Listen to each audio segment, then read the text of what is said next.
நம்ம அவினாசில இருந்து வெறும் 5 கிலோமீட்டர்ல ஒரு பக்காவான கேட்டட் கம்யூனிட்டி சைட் சேல்ஸ்க்கு வந்திருக்குதுங்க. அதுவும் மொத்தமா 20 சைட் சேல்ஸ்க்கு இருக்குதுங்க. இந்த சைட் எங்க லொகேட் ஆயிட்டுன்னு பாத்துட்டீங்கன்னா நம்ம அவினாசி டு ஈரோடு ரோட்ல வந்தீங்கன்னா எஸ்பி அப்பரல்ஸ் கம்பெனி ஒட்டுன கட்டுல நேரா ரங்காநகர் போற வழியில கொஞ்சம் தூரம் வந்தீங்கன்னா ரங்காநகர்ல நல்லா டெவலப் ஆயிட்டு வந்துருக்கு. அகில அவென்யூல தாங்க இந்த சைட் லொகேட் ஆயிருக்கு. ஊருக்கு மெயின்லயே நல்ல காம்பவுண்டோட 24 ஹவர் செக்யூரிட்டி அண்ட் சிசிடிவி வசதியோட பக்காவா இருக்க 20 சைட் சேல்ஸ்க்கு இருக்குதுங்க. அப்படியே தார் ரோடு பேஸ்லயுமே சைட்டுக்குள்ளேயும் நல்ல தார் ரோடு வசதியோட பக்காவா அமைஞ்சிருக்குதுங்க. இங்க இருக்க சைட்ல 3 சென்ட்ல கிழக்கு பார்த்த 2 BHK வீடு 55 லட்சம் ரூபாய்க்கும் 2.5 சென்ட்ல வடக்கு பார்த்த 2 BHK வீடு 35 லட்சம் ரூபாய்க்குமே கட்டி தராங்க. ஒவ்வொரு வீட்டுக்கும் செப்பரேட் போர் வசதியோட இண்டிவிஜுவல் வாட்டர் கனெக்ஷனுமே பண்ணி கொடுத்துறாங்க. மெயினா நீங்க இவங்ககிட்ட சைட் வாங்கி வீடு கட்டுறீங்கன்னா முன்பணம் வெறும் 5 லட்சம் ரூபாய் கொடுத்தீங்கன்னா போதுங்க. உங்களோட சிபில் நல்லா இருந்துச்சுன்னா அவங்களே லோன் வசதியும் பண்ணி கொடுத்துறாங்க.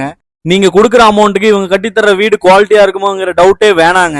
ஏன்னா 3 தலைமுறையா வீடு பில்டிங்கா பக்காவா கட்டி கொடுத்துட்டு வந்துட்டு இருக்க ஸ்ரீ அம்மன் கன்ஸ்ட்ரக்ஷன் தாங்க இந்த 20 சைட்லயுமே வீடு கட்டி தர போறாங்க.